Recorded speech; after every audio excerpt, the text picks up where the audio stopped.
You're listening to the Best Morning Routine Ever podcast, the show that proves no one stumbles upon success ever. With your host, Lou Need. Every Mondays and Thursdays, we deliver cold hard evidence behind the power of a robust morning routine. Get ready to be transformed by the renewal of your mind.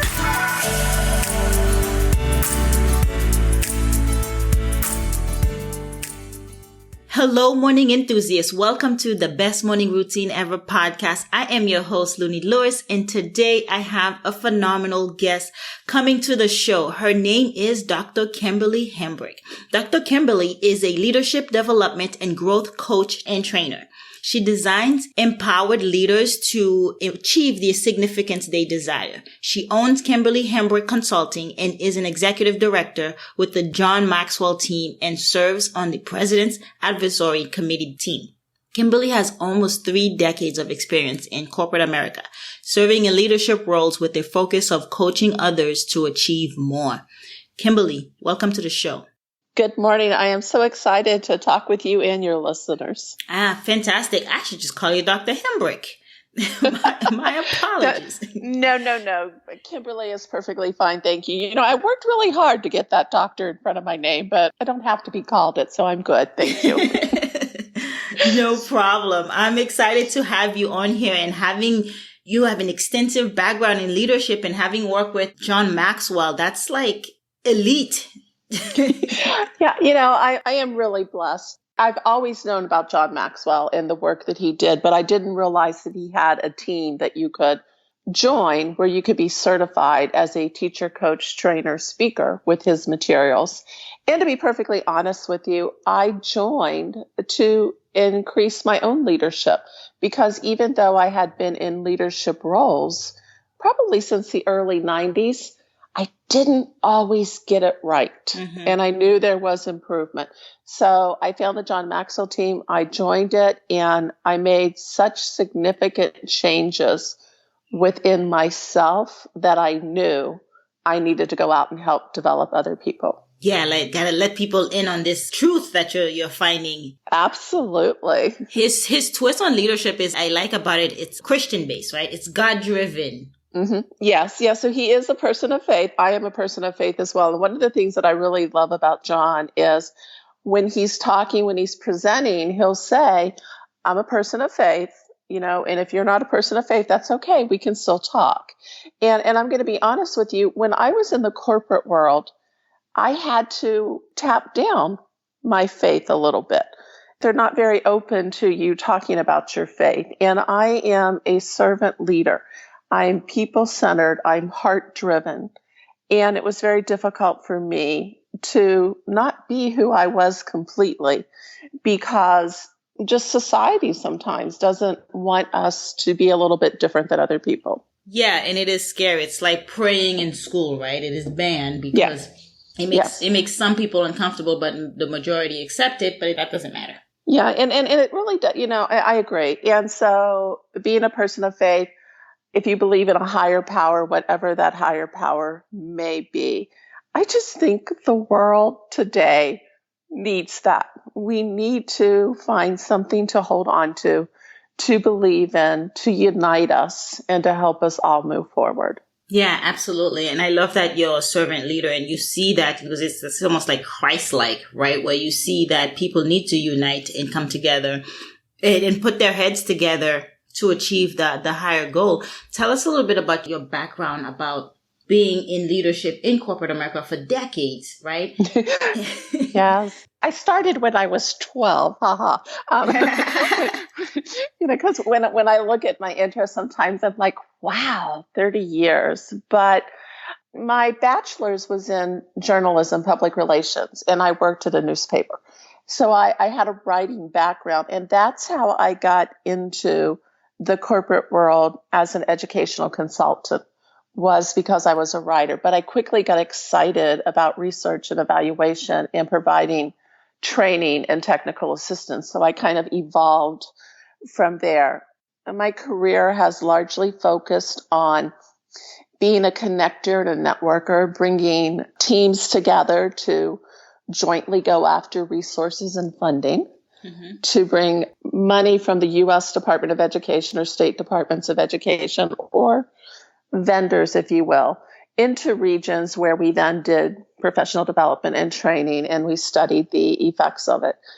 I started in that work in 89, and it was really 90, end of 90, beginning of 91 that I stepped into a leadership role.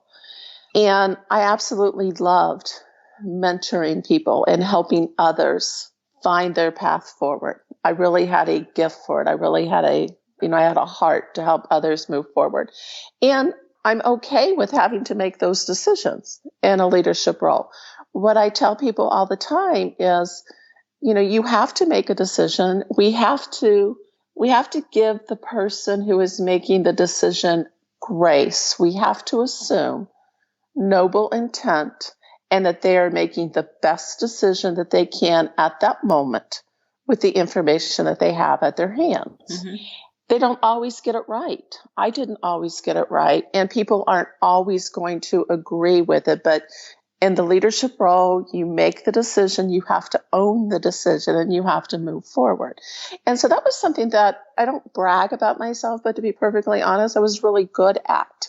But along the way, I started to lose sight of what I brought to the table and where my strengths were. And I found myself always advancing others and promoting others.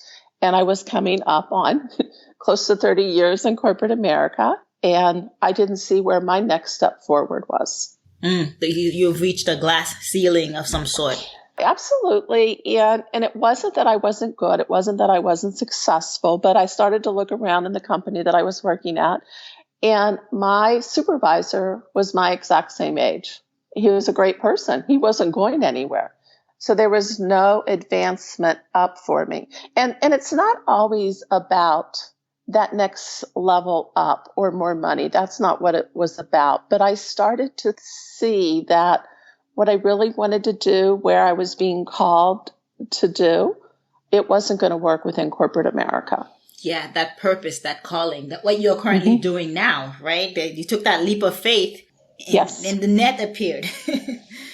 I have a mentor who always says that, jump and build your wings on the way down. And I'm going to be perfectly honest with you. When my exit from corporate didn't happen exactly how I had it planned, I was in the office one day and some things were just brewing, and some things were happening, and I just needed to remove myself from the situation. So I resigned. But I did not have a net. I did not have a plan. So I always tell people, don't do what I did. Think about it a little bit and try to have a plan. But because I was so determined in what I wanted to do and what I knew I brought out to help other people, I made it work. It was a little difficult in the beginning. It was a little scary. But the reward of knowing that you're living into your purpose. Yeah. I'm a firm believer that we are all gifted with the resources that we need at birth. But many of us don't know that, or we don't know how to develop that potential. And there are all other factors that come into play. For me, it was limiting self-belief. I was my worst critic, and I held myself back. And so when I was in the work environment and I saw some things that were happening, I found my voice for the very first time, and that voice said, I resign.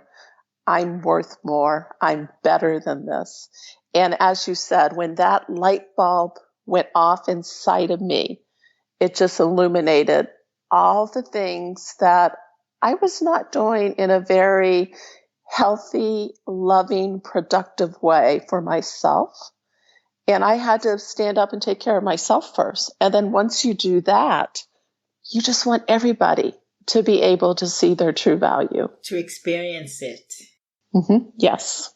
Tell us about the limiting self-belief. How did you overcome that, the steps you had to take? Because we all struggle with it. I myself struggle with self-limiting beliefs and self-value and self-worth. So when the minute you said that, light bulb went in my head. Yes, tell me more. Absolutely. And what I've learned and what I see is working with people and then through my own journey, we can be very successful. We can appear happy. We can be great and still have limiting self-beliefs that we're going to bump up against, if you will. And so I talk with people and I say, is there something more? Is there something better, greater inside of you that you want to do? So for me, how I realized, and I'm just going to be perfectly open and honest, I'm always pretty transparent with people. The situation that was happening at work that made me want to resign, we had a very difficult situation with our youngest son that was created by his own choice, his own free will, and we were working through that. And I found out that a friend had shared the story about my son up through the corporate ladder. It's not that I was ashamed or embarrassed. This was my life. Mm-hmm. But it wasn't that person's story to share. It's not my story to share. It's my son's story. Yeah. And so I'd had a conversation with this person about that. And I thought that we were okay. And I found out that we weren't okay, that this did not set well. And it was in a conversation where I learned that this person had been recording me, both audio and video and journaling, for like the past 10 years. What? Ever since this person came to work with me at a different organization. And as I was listening to that, my first response was yours. But I looked around the table and nobody else thought that was a problem. Wow. And I'm going to be honest with you. I have no idea what's in those 10 plus years of journals and notes. I am perfectly imperfect. Mm-hmm. I probably did something, may have said something, and I am sorry that maybe I caused somebody to have to go to an extreme like that. But it was that realization for me. It took that level, and I call them gut kicks. It took that level of a gut kick for me to see that because I was so focused on outward validation, I couldn't see somebody that close to me being that manipulative. I couldn't see it. And it was hurtful. I'm going to be honest. We talked earlier. I have a PhD. Yeah. I was embarrassed. I was ashamed. Yeah. And then it dawned on me that I created that environment for people like that to enter my life. But that is the point where my responsibility stops. And I want to explain that because when I say that, people come at me from both sides. Because I couldn't see my own value, I couldn't see people that were in my life that also didn't see my value and would take advantage of me. And I was not going to allow that to happen ever again. And so I started to do a little bit of a deeper dive into my why. And I happened to be on a call with one of the mentors in the John Maxwell team. And what the mentor said to me, I was explaining the situation, and he said, you have to find the truth that's yours to own in that situation and then move forward. So the truth that I had to own is because I was so focused on other people seeing my value that I lost sight of my own value. And then, to be perfectly honest, I was in a study group, a book study of Think and Grow Rich, written by Napoleon Hill. My favorite book. And I love that book, and this is a book that's been around, since 1937, 38. Yep. And there's a line in there, and I'm going to paraphrase it because I probably always say it wrong, but the line was, faith and fear make bad bedfellows. And it truly was that gave me the aha. And the aha was, if I am constantly filling my brain, my self-talk with negativity, there's no room for the positive. Right. And once I understood that, then I started to follow one of the strategies that this mentor has people work through. And it's very simple. And I say all the time, it's simple yet profound, because that's where we get tripped up in life. And so the simple strategy was to pay attention and document what follows when I say I am. Yeah. And what followed was negative. Those affirmations, they're powerful. Yes. And it was, when you start to look at that, when you start to pull it from your subconscious, your habits of always being negative about yourself, it was gut wrenching because I wouldn't say that to my worst enemy. And yet I said it to myself day in and day out. So then I started to replace it with something positive. And that was difficult. I'm going to be perfectly honest. My natural inclination was to say, I am not worth it. I am not loved. And then I had to say, I am worth it. And it took me a little bit to get into that habit. But once I got into the habit, and once I started reading, as you said, those daily affirmations, I went back to that list. And then something amazing happened. It's like it became a part of me. And I am a firm believer that anything and all things are possible. I am a firm believer that whatever I want to do in my life, I can do. And that is not how I would have described myself 3 years ago.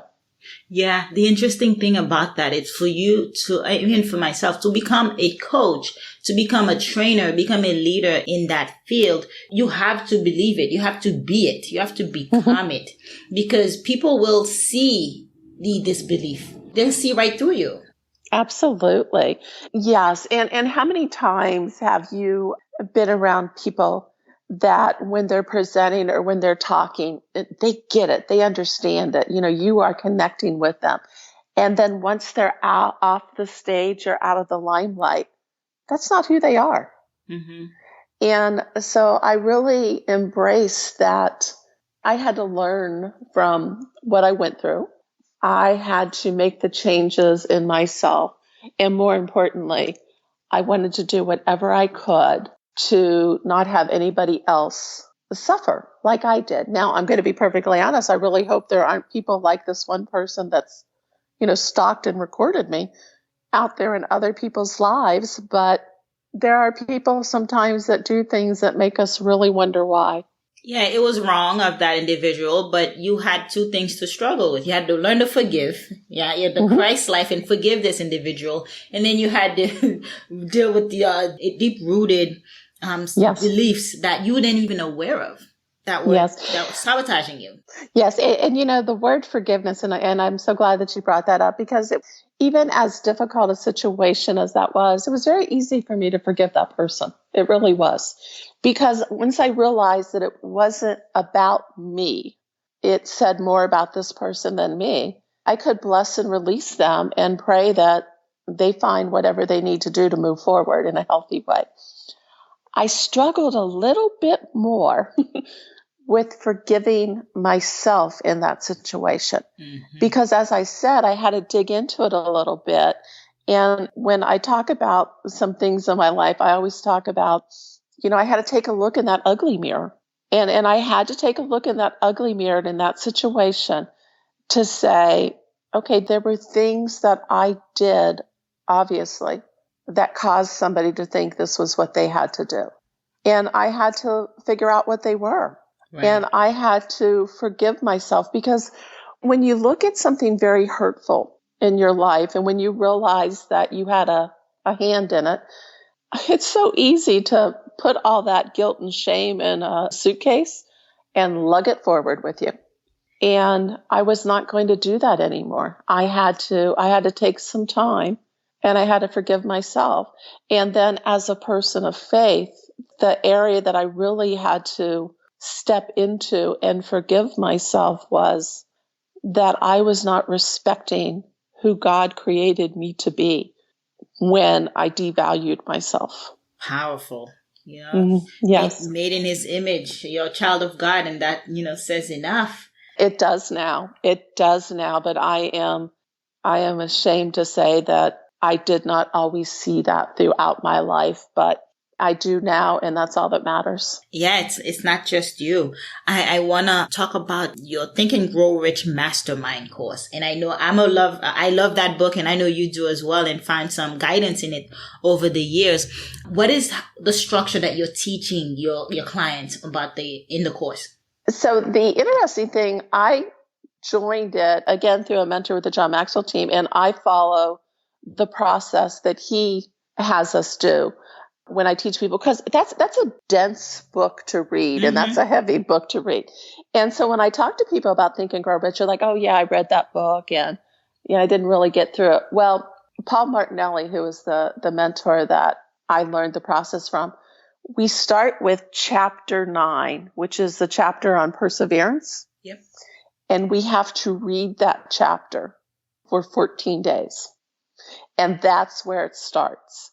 And it's really about the simple act of getting us to understand what perseverance is about. And if you miss a day, you have to go back to 1. So the very first time I was in his study group, it probably took me 25 days to read that chapter because I just kept having to start over and over again. But getting into the habit, understanding the act of perseverance and moving through it. And for me, to be perfectly honest, when I do masterminds, I like to do the teaching, I like to have the conversation, but it's really more about getting the participants to look at that new information or that new knowledge. How can you apply this in your life? Because if we're just absorbing information, and I heard somebody say this recently, and I absolutely loved it. If information, made a difference, just the act of, gathering information, we'd all be thin, healthy, and rich. I'm not,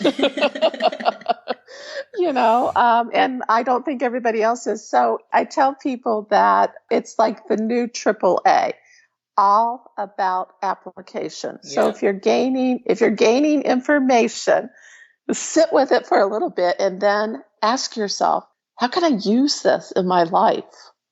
And to me, that's where the changes start to happen within us. Yeah, I agree. With the book, Think and Grow Rich, what I did for the podcast is it took a year to make it through the 17 principles of success within the book. I seriously, every month I would come on and do 1 or 2 principles for my audience as a solo episode. And throughout that year, just consuming that data information, right? Just being able to apply it month after month, my life just went 360. Yes. It's powerful when you say once you get in the habit of reading it and seeing it and delving and thinking about it, right? All of it it's such powerful tools. Oh, I so agree. I'm so glad you're sharing that, because I think, and I hear it in your voice when you're talking, you also have to be open to accepting that information and making the change. Because when I go back to the one line that really triggered it for me, faith and fear make bad bedfellows. Right? That was it. I'm not talking about 12 chapters. I'm talking about one line. One line. Yeah. And there was something about that line that made the click inside of me, that made me think, if all I'm doing is up here talking negative and thinking negative, no wonder I'm not seeing myself differently, because my go-to is negative. Mm-hmm. And every day I try to, evict some of the negative comments and started to put the positive ones in. And it's a process. I'm not going to sit here and tell you I never have a negative thought, because I do. Oh, yeah. But what I'm able to do now is when that negative thought bubbles up, I'm able to take a pause. And the first thing that I ask myself, is this true or not? And because a lot of times negative self-beliefs do not live in truth. Mm-hmm. They live in whatever assumption.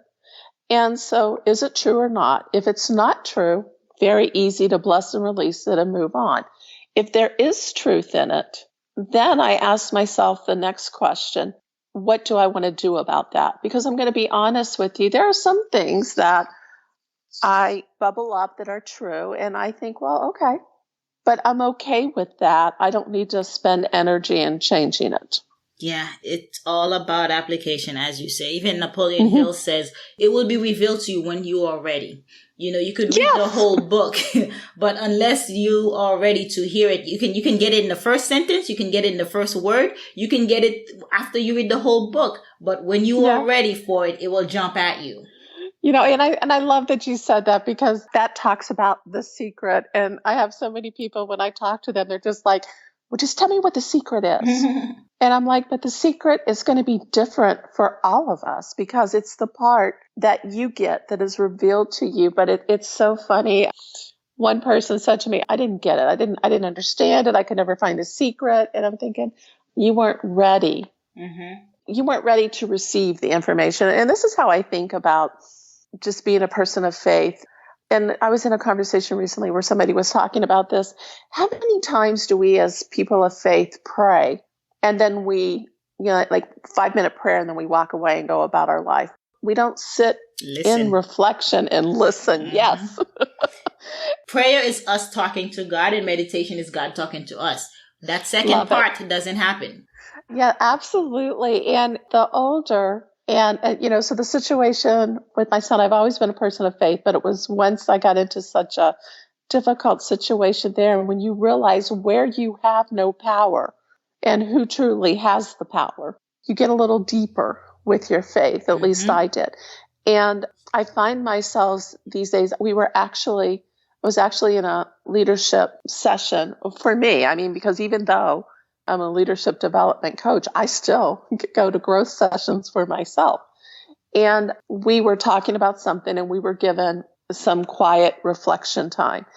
And I probably hadn't taken 10 steps from the table to go outside to sit where I heard, it's time, forgive yourself. And that just came, I was open to listening to it, hearing those words. And then I had to sit and try to figure out why he was telling me that. Mm-hmm. And yeah, I was a mess. I was doing some ugly crying. I'm going to be honest there. But the learning and sitting into it and understanding why he was telling me that. That's how it starts. Yes, it's that absolutely. Awareness and that acknowledgement, like, all right, I need this. I'm at my ends with.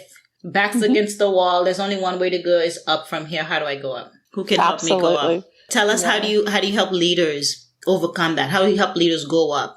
How do you help them create a ripple of influence after coming from such a low place? Oh, thank you. So as I said, I am a firm believer that people can be great, but there's greater ahead. So when I work with leaders, we talk first about what are they doing well? What's working? Mm-hmm. And then we dig a little bit deeper into what do they want to do?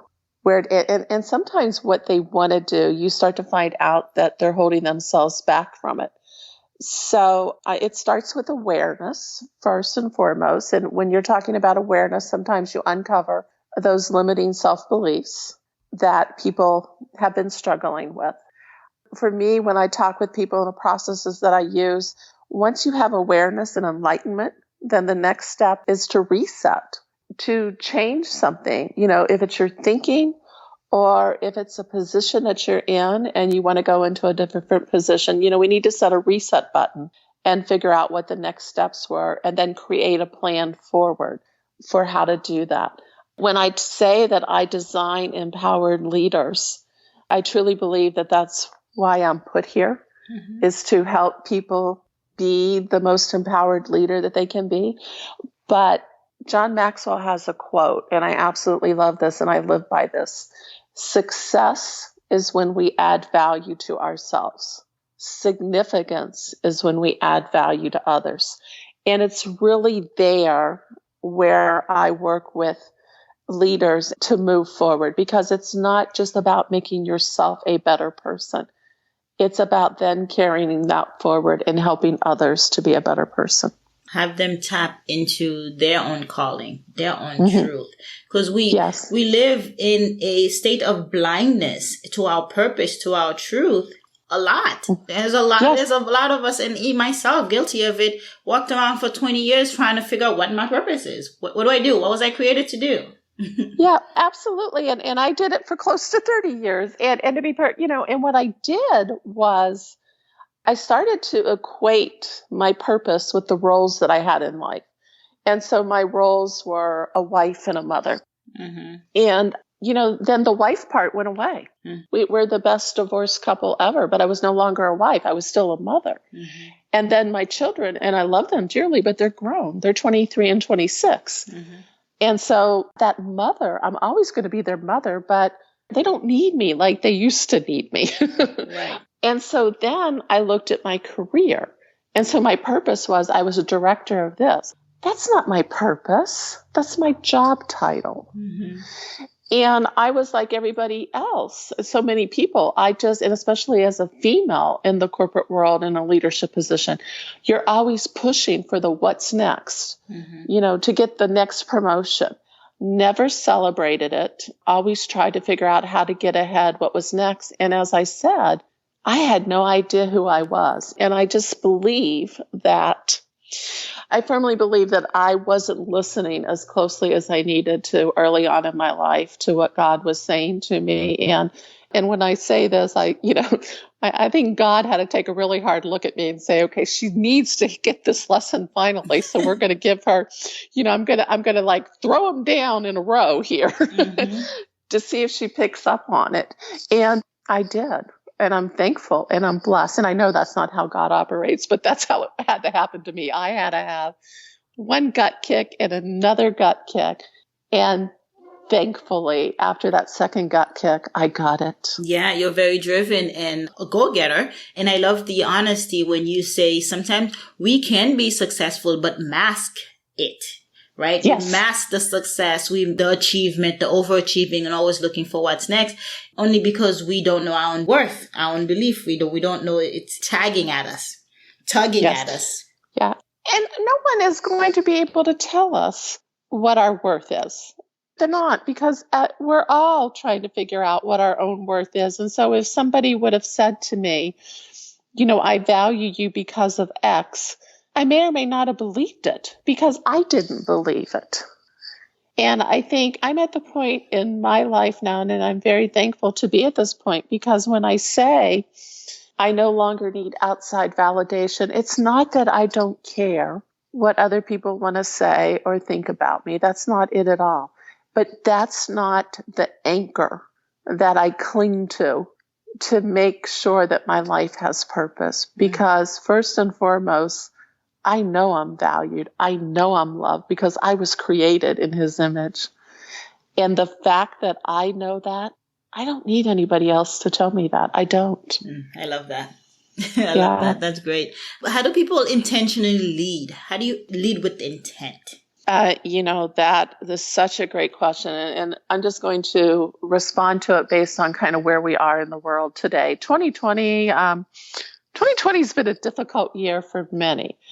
And when I think about, first and foremost, coronavirus and the pandemic, I have been working with teams of people, and I started to see this was something on a scale, at least for those of us. We were all impacted in some way. So we're all in the same storm, but we're all in a different boat. And what was important to me in working with teams and talking with them, I brought them together and I asked them, how are you doing?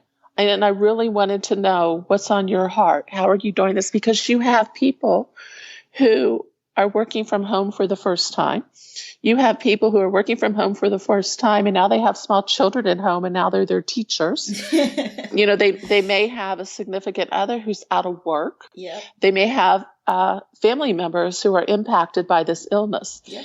And for me, and the leaders that I'm talking with and the ones that I'm seeing that are moving through this, because when a crisis like this happens, the leader isn't born. I mean, you either are a leader or not. And when you enter a crisis, it's just going to define or refine you. It's going to magnify who you are. And to lead intentionally and with intent, put your people first. Realize that those people who make up your team and your organization are bringing their whole person into the office. Mm-hmm. They're not at the front door. There's not check baggage here where they put, life and all that. They're bringing it into them. And what I've noticed, and I've been very humbled by this, by creating an environment just for the people to breathe and say, this is difficult. And for them to feel like they could share what was on their heart has created such a stronger team. Because they start to see that we're all in this, but we're suffering differently. And then with the unfortunate, I want to be very careful when I say this because I do believe the last few racial incidents have been murder, plain and simple. That's not, there are bad people, and bad people do things bad from time to time on all walks of life, in authority, not in authority.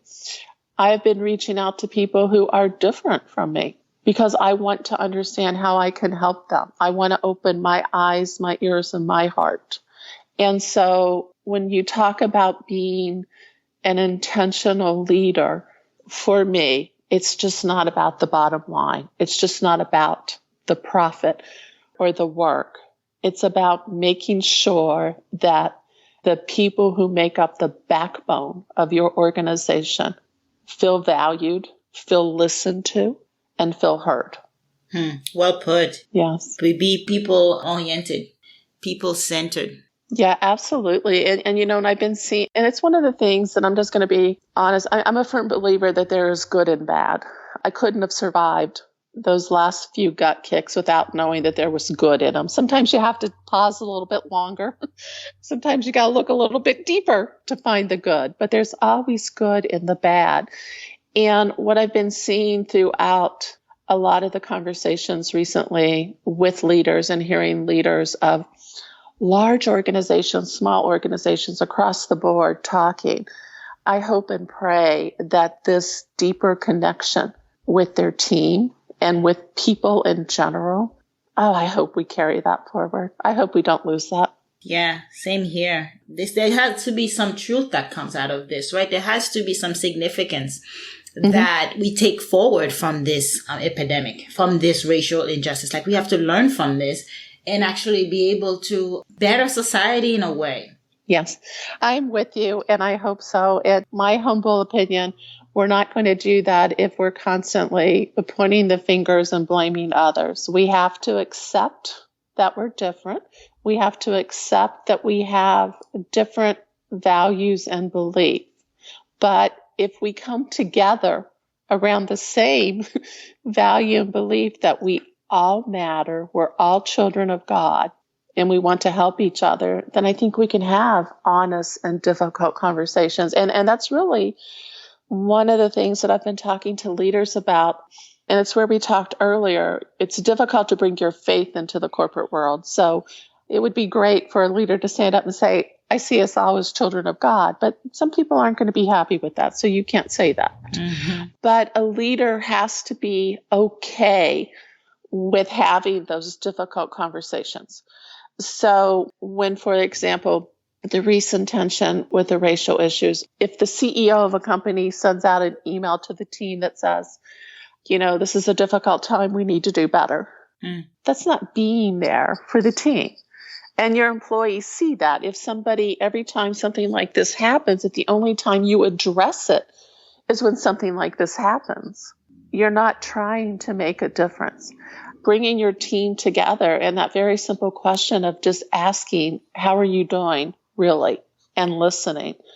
I have seen so much happen from that. And when you do that, don't assume that they're looking for a solution or for you to fix it, because that's not what this is about.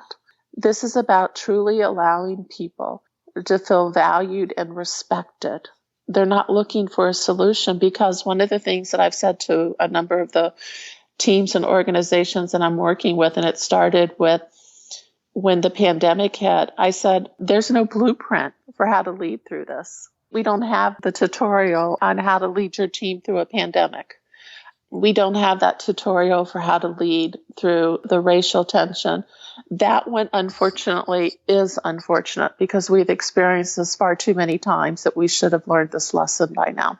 Yeah, it gets so busy. It's hard for leaders to put on that hat and say, how are you doing? It's really unfortunate that it does happen, but there's always a deadline to meet. There's always work to be done. To take that minute to slow down and check in, it doesn't happen quite frequently, because I'm in corporate America and I see it. Yeah, no, and I've seen it, and I've been guilty of it as well in the past. When I was in the corporate world, there might have been maybe somebody passed away as a team member or something like, something to that level. And I would bring the team together and I would say something nice and heartfelt about the person. And then I would say, we're going to send flowers or something. And then that's all I said. I didn't ask how people were feeling. Mm-hmm. And then the other thing that happens a lot in corporate America, and I just had a conversation recently with a leader about this, that when somebody unfortunately passes away, it seems very easy for the corporation to send out an email to all staff that says, unfortunately, so-and-so has passed away. But when a person leaves an organization, either of their own choosing or not, they don't send that information out. And I'm not talking about violating personnel issues, but I was talking to this woman the other day and I said, so let me just ask you a question. If I'm working with you on Friday and either I resign on my own or you ask me to leave, you don't think you can send an email out on Monday that says Kimberly no longer works here and we wish her well? Right. And she said, well, that's really not what we should be doing. It is, because you have this whole team down here that has bonded and has worked with one another. And I'm going to tell you, because I have a real life example, they recognize on Friday when the person is sitting in his office and on Monday when the office is emptied out. Of course. And to not reach out to them to even, I don't know what the right word is, but to not reach out to the team and to acknowledge that they're hurting or they're confused or they don't know what's going on. And what I said to this leader was, void of information, we make up our own stories. Of course. And those stories will spiral and will cause so much unnecessary backlash. But some people just aren't comfortable with that. And it's things like that that hurt me the most. Mm-hmm. I would love to talk about how do you get up, dress up, and show up, right? I know you work a lot on your leadership skill and your mastermind groups. What about your morning routine? What does that look like? Well, no, I have both a morning and an evening routine. So my morning routines as a person of faith obviously starts with prayer and reading from the Bible, quiet time. I've added a part to it that's just been amazing here, probably within the last couple of months. One of my mentors is blessed to live by the ocean. So each morning he live streams the sunrise from the ocean.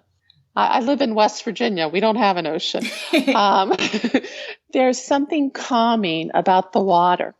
And so that just, after I've done my prayer and I can just sit there and listen to the water, it really just gets me ready for the day. And I feel energized and I can move forward. But a part that helps me so much to get set for my day is what I do in the evening when I do my gratitude journaling at the end of each night. Mm. And what I do is, what am I thankful for that happened that day? And it's not just my children. I mean, I'm always grateful for my children, but it's the why am I thankful? What did I wish that I had done better? I focus on that because what motivates me each and every day is to be a better version of me than I was the day before. Right. And so ending my day with journaling and gratitude allows me to go to sleep with a content heart and right with God. And then I can wake up in the morning and I can try one more day to be a better person. And that's really how I do my days. That's fantastic. Yeah, we fit the gratitude in there. It really gives you more things to be grateful for. And it's a great way to go to sleep, right? Mm-hmm. It is, because I'm going to be honest with you. If I allow stress in life to interfere with one of those, I feel it throughout the day. I was caught up in a little cycle of stress the other day that I allowed myself to get into that. And I was in the doctor's office. I had a procedure done a few days ago, and I was coming back for the results, and I was so stressed about the BS and something that didn't matter. I didn't even hear what he was saying to me. Wow. Mm-hmm. And he kind of stopped and put his hand on my arm, and he said, "Did you hear what I just said to you?" And I said, "No." And he said, "I just told you everything went well. There's no cancer. Hmm. And I was like, oh my gosh. And as I left the doctor's office, I was probably driving for about a mile. And I have to be very honest with you, I pulled over to the side of the road and I just broke down and cried. And then I had a really long conversation with God, because for me not to even hear the news that I had been praying for, because I was so caught up in some silly, absolutely nonsensical issue. How many times have we allowed good news to pass us by like that? And just brush it off. Like, it's no significance. It don't matter. Nope. Well, it did matter. No, I know. Yeah. But you're right. But that was something that, even though as much as I've worked on myself, and and I say this with all sincerity, I am dang proud of myself and I am dang good at what I do these days, I still have those human moments. Mm-hmm. Yeah. Thank you for sharing that. A lot of us, we don't hear it enough. We're human. These things do happen. So I want to give you an opportunity to let us know, how can we connect with you? Where can we find you? Oh, thank you. So you can connect with me at KimberlyHambrick.com. That takes you to the website of my company. It was so funny because I always tell people the name of my company is Kimberly Hambrick Consulting, and either I wasn't creative enough to think of something else, but that's who I am. And so there, and I post daily on LinkedIn. So if they want to look for me at Kimberly Hambrick on LinkedIn, those are the two best places to reach me. Fantastic. I will put that on the show notes. I really appreciate what you shared with us today. And I just want a brief recap, the AAA. I think I've heard it this way, but all about application. You have to be able to sit with the material, the content. Yes. Long enough to apply it, because we would all be rich and thin if it was just about gathering information, as you said. Oh, I know. And thank you. I mean, when that came to me, I thought, okay, but yeah, it really is. Again, it's simple yet profound. It really is that simple. Yeah. Take information, but then do something with the information. Absolutely. And then as for leaders listening, those who own their own business and entrepreneurs, it's being people-centered. People-oriented, to be a great leader, especially checking in with people, how they doing, because they don't check. There's no baggage claim. I love that. There's no baggage claim at the door before they turn on their emails or walk into the office. So they bring their whole self in. So gotta be able to address the whole self. And that includes checking in on them, seeing how people are doing and asking those questions, really, and get personal, be real. Mm-hmm. Yeah, no, I agree. Thank you so much. Thank you for the opportunity to speak with your listeners, but thank you for talking with you. I've so enjoyed talking to you. Yeah, it's been a pleasure. Thank you for your time. Thank you. All right, morning enthusiasts, that's it for today's show. Thank you for tuning in. If you love the Best Morning Routine Ever podcast, we'd love to hear from you. So go ahead and subscribe, rate, and give a review on iTunes or Google Play. While you're at it, tell a friend about the show. Be sure to visit bestmorningroutineever.com and our Facebook group to join the conversation, access the show notes, and discover our fantastic free bonus content. Until next time,